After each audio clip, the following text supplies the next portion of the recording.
할렐루야.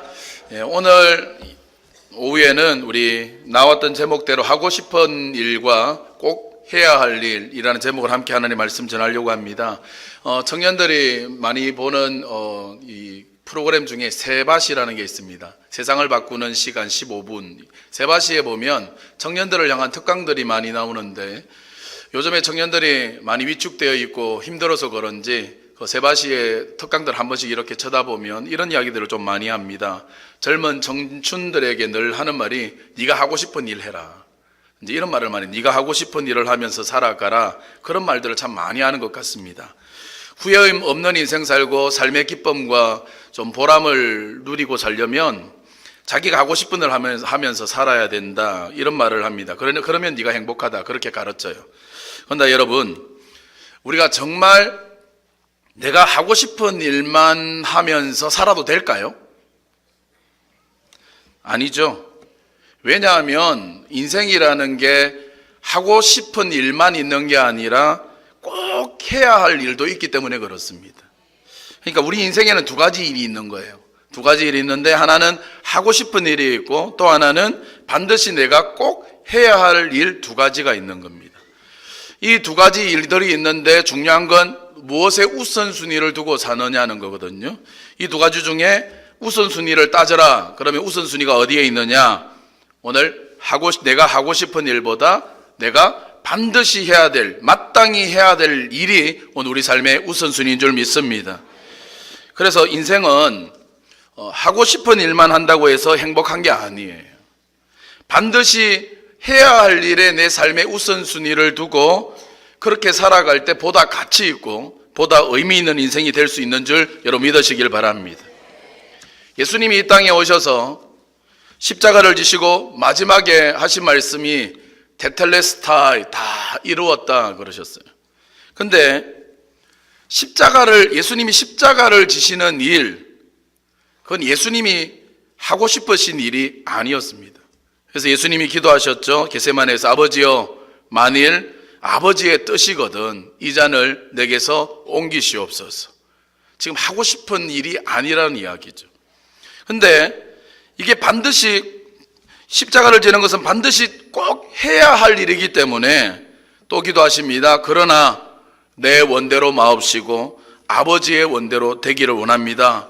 그렇게 기도하시고는 그 고난의 쓴 잔을 달게 마시십니다. 예수님은 하고 싶은 일을 하신 게 아니라 반드시 해야 될 일을 하심으로 오늘 저와 여러분을 구원해 주셨고 오늘 온 인류를 살려내고 구원하는 놀라운 일을 하신 줄 믿습니다. 오늘 우리가 읽었던 본문 9장 16절 말씀을 우리 한번 다시 보시겠습니까? 9장 16절 말씀에서 사도 바울이 오늘 우리에게 이렇게 말씀하고 있습니다. 우리 같이 한번 읽겠습니다. 시작. 내가 복음을 전할지라도 자랑할 것이 없음은 내가 부덕불할 일임이라. 만일 복음을 전하지 아니하면 내게 화가 있을 것이로다. 내가 복음을 전하는 것은 내가 뭐한 일이에요? 부덕불할 일이다. 내가 부덕불할 일이다 그랬어요. 부덕불할 일이 뭐예요? 이게 무슨 뜻입니까? 부덕불할 일이다. 이걸 이제 공동번역 성경이 있거든요. 공동번역 성경을 보니까 부덕불할 일을 뭐라고 번역되어 있냐면 마땅히 해야 될 일, 마땅히 해야 할 일 그렇게 번역하고 있습니다. 마땅히 해야 할 일. 또 현대인의 성경을 보면 부덕불할 일을 반드시 해야 할 일 그렇게 번역해 놓고 있습니다. 그러니까 무슨 말입니까? 전도는 우리가 복음 전가하는 일은 성도가 마땅히 해야 될 일이고 반드시 해야 될 일이다. 오늘 성경은 그렇게 우리에게 말씀해 주고 있습니다. 한번 따라해 보시겠습니까? 전도는 마땅히 해야 될 일이다. 전도는 반드시 해야 될 일이다. 아멘. 전도는요 너무나 큰 축복이기 때문에 천사들이 그렇게 허무한데 천사들에게도 하나님이 맡기지 않으셨어요. 너무나 큰 축복이기에 먼저 하나님의 자녀된 우리에게만 맡겨주신 이 전도는 축복이요 특권이요 오늘 우리 사명인 줄 믿습니다. 그런데 어떻게 내가 그 특권이고 축복인데 인생을 내가 하고 싶은 것만 하면서 살 수 있겠습니까? 마땅히 해야 되고 반드시 해야 될 일, 이 복음 전거에 힘을 쏟고 내 시간을 들이고 에너지를 오늘 쏟아야 하는 겁니다. 얼마 전에 한미준, 한국 미래를 준비하는 모임이라는 한미준이라는 모임에서 설문조사를 했습니다. 예배를 마치고 나오는 성도들에게 물었습니다. 당신을 통해서 지난 1년 동안에 교회에 나오고 신앙생활하는 분이 있습니까? 당신을 통해서 지난 1년 동안에 교회에 나오기 시작했고 신앙생활하는 분이 있습니까? 그랬더니 그 답에 23.4%가 자기를 통해서 교회에 나온 사람이 있다라고 대답했습니다. 그런 반면에 나머지 76%의 사람들이 자기는 전도한 사람도 없고 자기 때문에 교회에 나오는 사람도 없다, 그렇게 대답했습니다. 프로테이지로 따지면 네 사람 중에 한 사람이 반드시 해야 할 일인 복음 증거에 순종했습니다. 근데 나머지 네 사람 중에 나머지 세 사람은 목사가 침을 튀게 가면서 얘기해도 안 들어요. 전도 안 해요. 축복합니다. 오늘 저는 저와 여러분이 네 사람 중에 한 사람에게 속하게 되시길 바랍니다.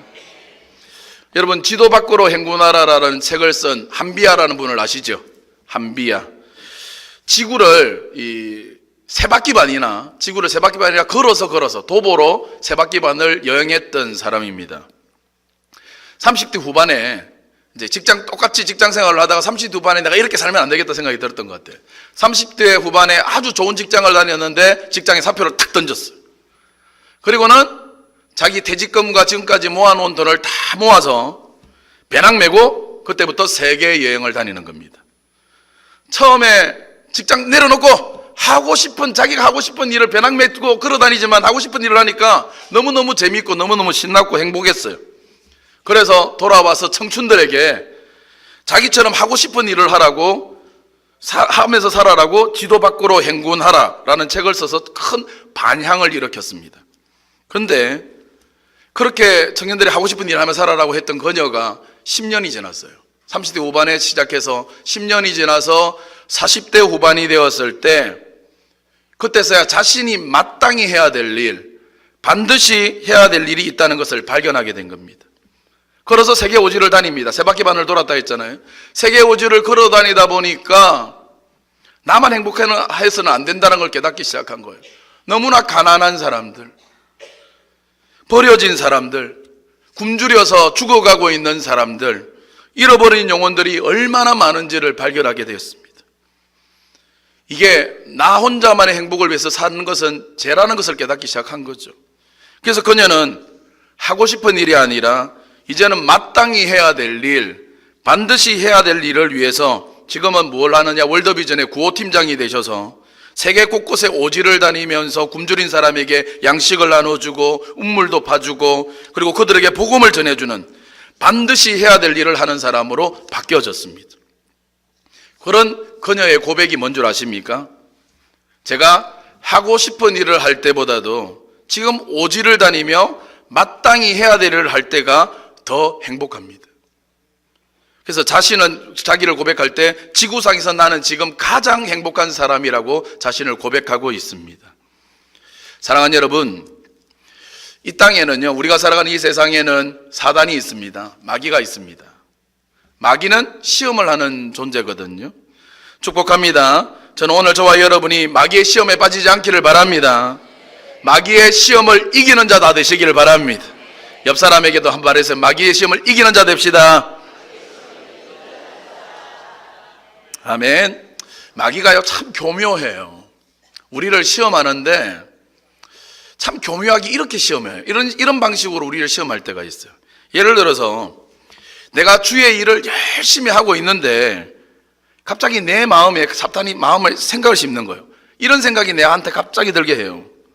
야, 너의 인생에도 문제가 많은데 너의 집에 지금도 이런 어려움이 산적해 있는데 너는 맨날 교회에만 나와서 일만 하고 있냐? 그 문제부터 좀 해결하고 나서 그리고 주의 일을 해도 되잖아. 네 문제 하나도 해결 못하면서 무슨 주의 일을 한다고 그러냐? 그건 오히려 생각해봐라. 하나님 영광 가리는 거 아니냐? 야, 너 보고서 사람들이 뭐라고 그러겠냐? 하나님 욕하지 않겠냐? 그러니까 네 문제부터 좀 먼저 해결해. 마귀가 진짜 교묘하게 집어넣는 생각에 이걸 가만히 기도해야 되는데 가만히 내가 생각을 해요. 인간적인 생각을 해보니까 그렇네. 내가 내 문제도 해결 못하면서 무슨 주의 일을 한다고 하겠냐. 그래, 이 문제부터 해결해 놓고 그 다음에 더 주의 일을 열심히 하면 되지 뭐. 그러면서 그날로 딱 주의 일을 끝내고 자기 인생 문제를 해결하기 위해 골몰하기 시작하는 겁니다. 근데 여러분, 인생이라는 게 희한한 게 뭔 줄 아십니까? 그렇게 마귀가 만만하지 않아요. 이 일 딱 끝내놓고 내가 주의 일을 하게 만드는 게 아니에요. 지금 내게 닥친 이 문제 해결하고 다시 주의 일 열심히 하리라 그랬는데 지금 이 문제를 진짜 천신만고 끝에 딱 끝내놓고 나면 그 다음에 또 다른 문제가 돌아오네요. 이 문제를 해결했더니 저 문제가 생기고 저 문제를 해결했더니 요 문제가 생기고 요 문제 해결했더니 또 이 문제가 또 생기네. 처음부터 내가 그러려고 한 게 아니에요. 이 문제만 좀 잘 해결해 놓고 주의 일을 다시 열심히 하겠다 마음 먹고 한 거예요. 그런데 이 문제 해결하면 저 문제 해결하면 요 문제 해결하면 또 이 문제 해결하다가 나이가 다 들어버렸어요. 힘 다 빠져버렸어요.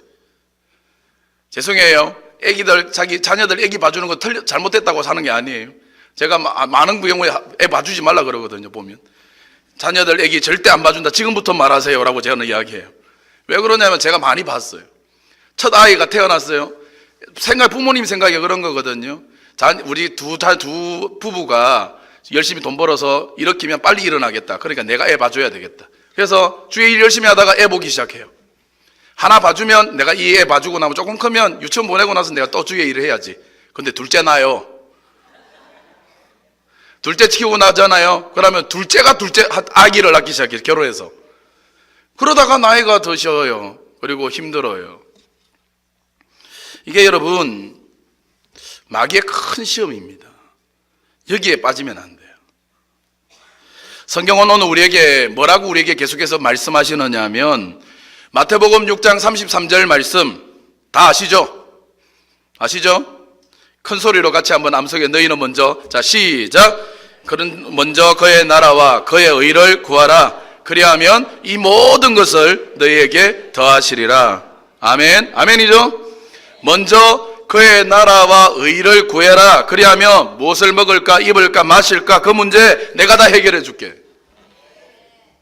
네가 주의 일을 먼저 생각하고 주의 일을 먼저 우선시하면 그리고 그러면서 네 문제를 나에게 맡기면 내가 다 해결해 줄게. 나도 네가 힘든 거 다 알아. 그렇지만 네 인생의 당면한 문제를 네가 해결하겠다고 끌어안지 마. 그냥 날 믿어다오. 그리고 주의 일을 먼저 하면서 살면 안 되겠니? 말씀하시는 거예요. 축복합니다. 오늘 저와 여러분이 오늘 우리 인생의 문제가 산적해 있음에도 불구하고 그 모든 걸 주께 맡기고 오늘 반드시 해야 될 일, 영혼 구원하는 일, 마땅한 일에 먼저 마음을 두고 먼저 힘을 쏟는다면 오늘 우리 주님께서 우리의 인생의 문제도 해결해 주실 줄 믿습니다. 제2차 세계대전 당시에 독일군이 프랑스로 진격해서 프랑스를 점령합니다. 그때 독일군이 프랑스를 점령할 때 독일군에게 절대 항복하지 않고 독일군을 대항해서 끝까지 싸우고 끝까지 저항했던 사람들이 있습니다. 그 사람들을 뭐라 그래요? 잘 아시죠? 레지스탕스 그러잖아요. 프랑스어로 레지스탕스 뭡니까? 저항 그런 뜻이. 우리나라로 따지면 뭐 독립군, 의병 이런 거예요. 독일군들이 그러니까 얼마나 믿겠어요? 혈안이 되어서 레지스탕스를 찾아내기 시작했어요. 그러던 어느 날 싸우다가 그 전투에서 독일군에게 레지스탕스가 졌어요. 수많은 레지스탕스들이 포로로 잡혔습니다. 그리고는 적시로 사형이 언도되어졌어요. 사형을 시키고 총살을 시키려고 레지스탕스들을 다 기둥에 묶었습니다. 다 묶고 이제 총살을 하려고 했더니 한 사람이 소리를 지르는 거예요. 뭐라고 지르느냐? 잠깐만요. 나는 레지스탕스가 아니에요. 나는 저항하지 않았어요. 뭔가 오해가 있으신 것 같은데 나는 그냥 거기서 장사하다가 붙들려 왔어요. 나는 열심히 장사한 죄밖에 없어요. 열심히 돈 버는 죄밖에 없어요. 난 죽을 일 하지 않았어요. 내가 무슨 죄가 있습니까? 살려주세요. 그랬더니 옆에 있던 레지스탕스, 묶여있던 레지스탕스가 그 사람을 바라보더니 속삭이듯이 말을 하는 겁니다. 당신이 죄가 없다고요? 죽을 일 하지 않았다고요?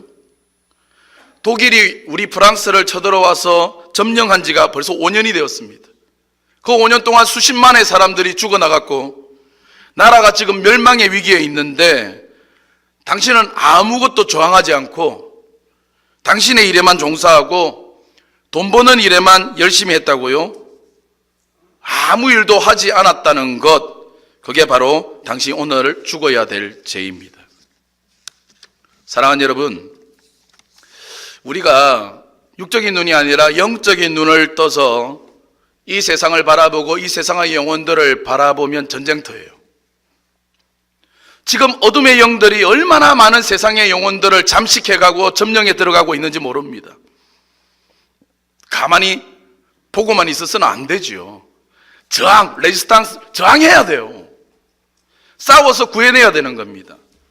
복음을 전해서 흑암의 권세 아래에 있는 자들을 하나님의 사랑의 아들의 나라로 옮겨내는 오늘 선한 싸움을 힘써 싸워야 될 줄 믿습니다. 근데 아무 일도 하지 않고 나는 열심히 살았습니다. 나는 내 일 열심히 했습니다. 나는 다른 사람들 해치는 것도 없고 그냥 돈 열심히 벌었습니다. 그런 내가 무슨 잘못이 있습니까? 무슨 죄가 있습니까? 라고요? 아무것도 하지 않은 것이 오늘 우리의 잘못입니다. 사랑하는 여러분, 우리 주님이 유언처럼 말씀하셨습니다. 너희가 가서 모든 족속으로 제자를 삼아라. 성령을 부어주시겠다고 약속하시면서 말씀하셨습니다. 성령이 너희에게 임하시면 너희가 권능을 받고 예루살렘과 온 유대와 사마리아와 땅끝까지 이르러 내 증인이 되라. 너희는 때를 얻든지 못 얻든지 이 복음을 증거해라. 이렇게 우리 주님은 우리가 복음 증거 전도하기를 원하십니다. 이것이 우리가 반드시 해야 될 일, 마땅히 해야 될 사명인 줄 믿습니다. 근데 일하는데 다 시간 빼앗겨버리고 돈 버는데 우리의 마음 다 빼앗겨버리고 내 삶에 일어나는 문제들 생각하는데 모든 시간들을 내버리고 무엇을 먹을까 마실까 입을까만 하다가 이 땅을 떠나간다면 오늘 우리 주님이 뭐라고 하실까요? 너는 반드시 해야 할 일은 하나도 못하고 왔구나, 이러면 안 되잖아요. 40년도에 미국이 큰 수송선을 만들려고 계획을 세웠습니다. 그리고 12년 후에 1952년에 미국이 한 번에 1만 5천 명을 실어 나를 수 있는 어마어마한 수송선을, 군함을 하나를 딱 만들었어요. 방이 객실이 665개, 그리고 식당이 4개, 큰 바가 3개, 그리고 극장이 2개, 엄청난 큰 수영장이 온수로 되어진 수영장에, 그리고 19개의 엘리베이터가 있는 어마어마한 군함 수송선을 만들었어요. 그런데 17년 동안, 나중에 17년이 지나고 보니까 17년 동안 단 한 명의 군인도 수송한 적이 없어요. 1만 5천 명을 한 번에 실어 나올 수 있는 군함 수송선을 만들었는데 만들고 난 후에 한 명도 실어 나른 적이 없어요. 그 기간 동안 뭐 했냐? 대통령이나 주지사들이 자기의 친한 사람들, 자기를 지지하는 사람들을 불러 모아서 거기서 파티하고 축제하는 거예요. 수송선으로 만들었는데 거기서 파티 축제를 해요. 군함으로 만들었는데 유람선이 돼버린 거예요. 그러다가 그 배는 한 명도 군인 한 명 날라 보르지 못하고 그냥 그대로 대역했다고 합니다.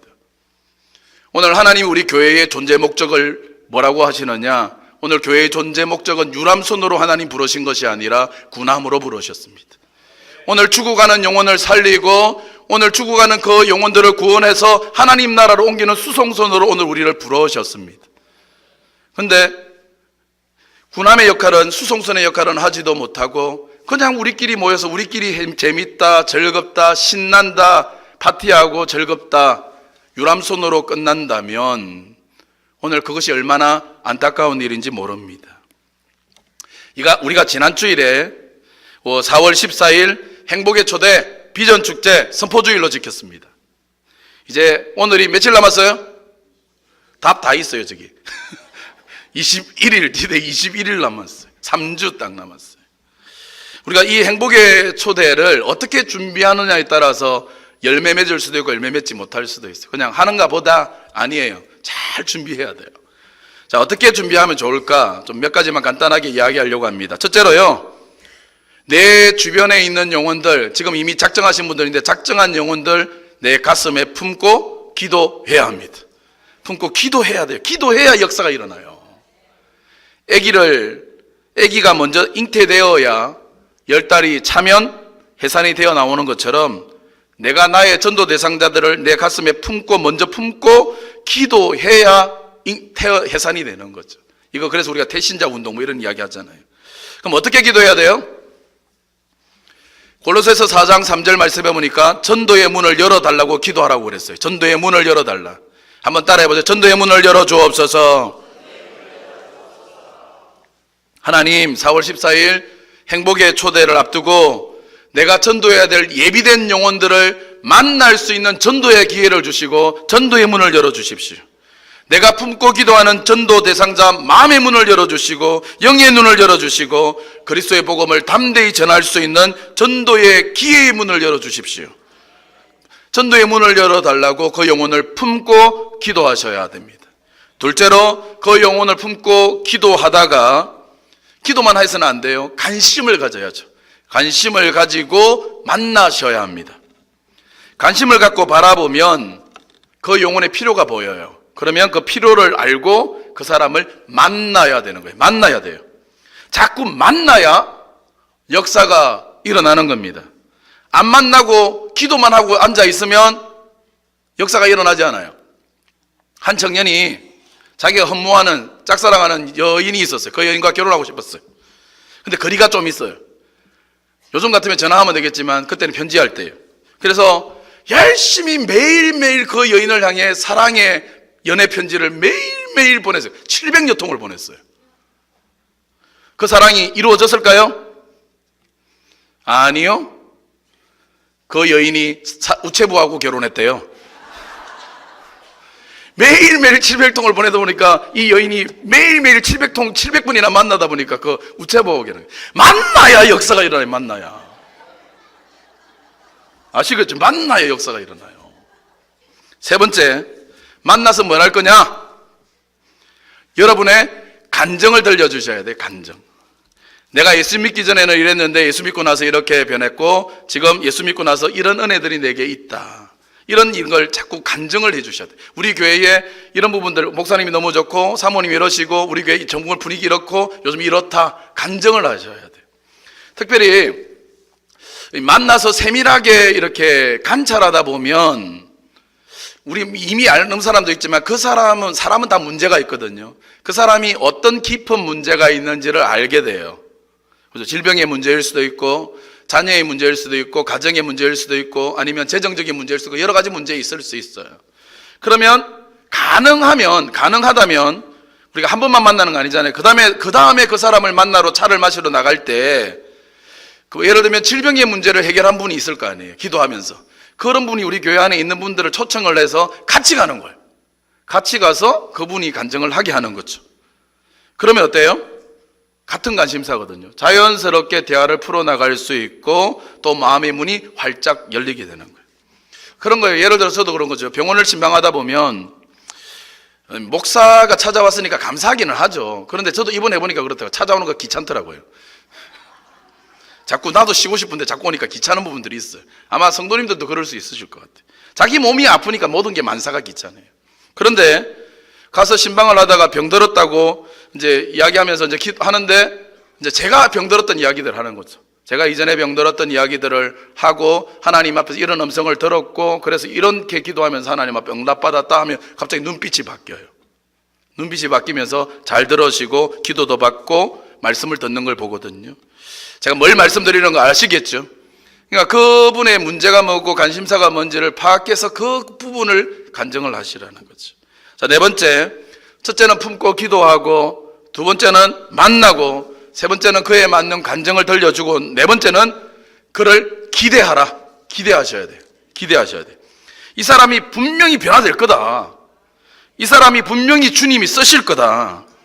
이 사람 분명히 앞으로 장로님도 되고 권사님도 되고 다 될 거다. 이런 기대감을 좀 가지라고 하는 거예요. 유명한 설교자였었던 스펄전 목사님이 이런 말씀하셨습니다. 사람들이 전도를 해도 기대를 하지 않는다. 전도를 해도 기대를 안 했는데, 아이고 싹수가 놀았네. 전도하고 나오면서 그러는 거죠. 아이고 싹수가 놀았네. 아이고 인간은 내가 몇 번 찾아도 씨도 안 맥히겠다. 그만 포기하자. 이렇게 생각하면 안 된다는 거예요. 그러지 말고 지금의 모습은 진짜 싹수가 놀랄 수 있어요. 그래도 지금의 모습이 그럴지라도 주님이 개입하시고 주님이 만져주시면 이 사람도 변화될 수 있다. 이 사람도 큰 일꾼 될 것이다. 기대감을 가지고 그 사람에게 접근하다 보면 그런데요. 이제 스펄전 목사님 이야기해 보면 그런 내 마음속에 그 사람이 아이고 싹수가 놀았네 하고 뭐 이렇게 하는 거하고 기대감을 가지고 기대하는 마음으로 다가가면 내 얼굴 표정에서부터 말투에서 달라진다는 거예요.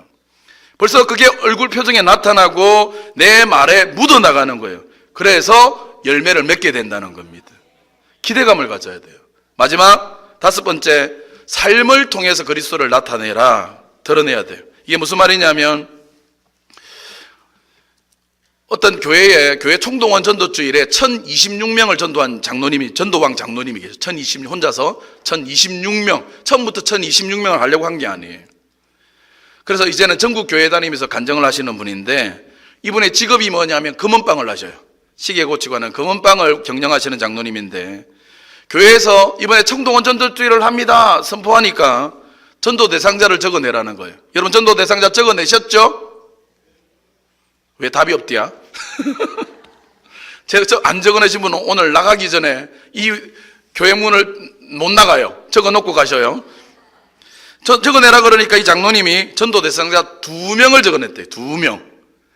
이번에 총동원 전도주일에 전도 목표 자기는 몇 명이라는 거예요? 2명이 목표라는 거죠.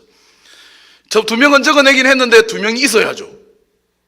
전도는 해야 하니까 자기 금은방에 와서 뭘 하느냐면 개인 전도지 초청장을 만들어요. 우리 사모님이 개인 이렇게 편지를 적듯이 본인이 본인 초청장을 따로 만들었어요. 개인 초청장, 개인 전도지를 만들었어요.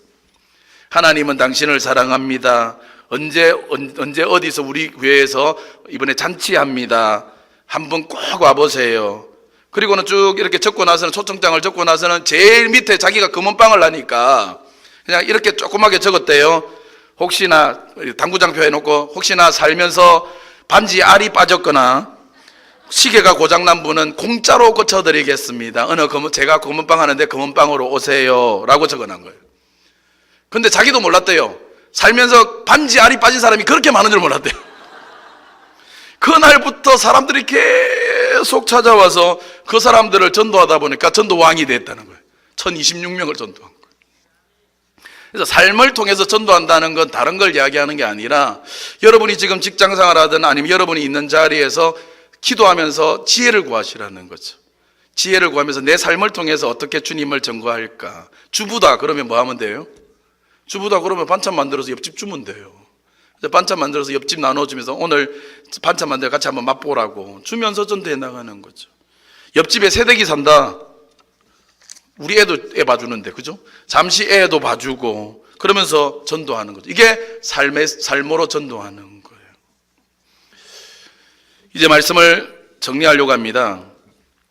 어느 날 해변이 있는 바닷가에 밤새도록 폭풍우가 몰아쳤습니다. 그 밤새도록 막 폭풍우가 몰아치더니 새벽에 다 폭풍이 물러간 거예요.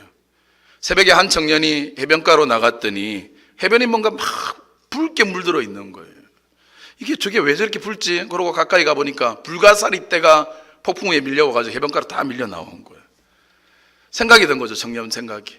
저 같으면 잘 됐다. 불가사리 이제 다 죽었겠다. 이렇게 생각했는데 그 청년은 착했나 봐요. 제가 해가 뜨면 저 불가사리들 다 말라 죽을 건데 야, 다 죽겠다. 어떻게 하면 좋지? 그런데 저 멀리 보니까 뭔가 시커먼 물체가 하나 움직이는 거예요. 가까이 가서 보니까 한 나이 많으신 어르신인 거죠. 그 어르신이 뭘 하나 보면 갑자기 뭐 멀리서 보니까 잘 모르겠는데 허리를 잠깐 숙이더니 그 다음에 폈다가 또 허리를 숙였다가 폈다가 허리를 숙였다 폈다가 자꾸 반복하는 거예요. 뭘 하고 계시나? 그러고 가까이 가봤더니 이 노인이 다니면서 불가사리 한 주먹씩 탁 주워서 허리를 숙여서 불가사리 한 주먹 주고 또 펴면서 바닷가로 팍 던지고 또 한 주먹 주워서 또 바닷가로 던지고. 청년이 생각할 때 웃기죠. 지금 해변가는 온 불가사리로 꽉 찼는데 저렇게 한 주먹 주워가지고 언제 불가사리 다 살리나. 그래서 할아버지에게 말했어요. 아니 그렇게 할아버지 혈이만 아프지 그러지 마세요. 한두 마리 그리 집어서 던진다고 이거 다 살릴 수 있는 거 아니잖아요. 그랬더니 할아버지가 하는 말이, 젊은이 그렇게 말하는 시간에 집어서 좀 던져봐. 말만 하고 있지 말고 다 살릴 수 없다 말하지 말고 그냥 네 앞에 있는 거 한 주먹 주워서 그냥 집어 던져. 그 시간에. 무슨 말인지 아시겠죠? 하나님은요 지금 지구상의 수십억의 영혼들을 나보고 책임지라고 말씀하지 않아요. 수십억의 영혼들이 지옥으로 가는 건 너에게 책임 묻겠다고 말씀하시는 게 아니에요. 하나님은요 지금 내가 손이 닿는 사람들, 내가 손이 닿는 우리 가족, 내 이웃, 너나 내 친구, 내 직장 동료, 그들을 살려내라고. 내가 한다고 뭐 지금 이거 뭐 한 명, 두 명 한다고 뭐 지구가 구원받나? 그 시간, 그 생각하는 시간에 내 주변에 있는 사람에게 살려내라는 거죠. 사랑하는 여러분, 오늘 우리 인생에는 하고 싶은 일이 있고 꼭 해야 될 일이 있습니다. 오늘 하고 싶은 일이 아니라 오늘 반드시 꼭 해야 될 일, 오늘 마땅히 해야 할 일을 하는 오늘 저와 여러분이 다 되시기를 주님의 이름으로 축원합니다.